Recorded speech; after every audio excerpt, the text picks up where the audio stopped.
Carnage on the streets of Kabul, the chaotic aftermath of a suicide attack. The weapon, an ambulance packed with explosives, targeting a heavily guarded street near embassies and government buildings. The driver got past the security checkpoint by saying he was taking a patient to a hospital.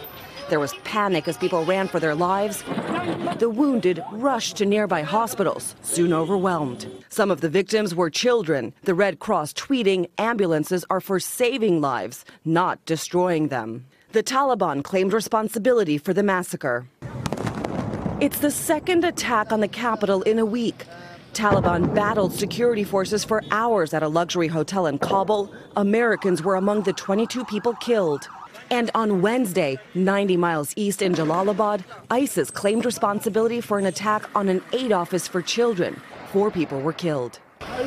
As Kabul prepares to mourn its dead, many are asking when the violence will end.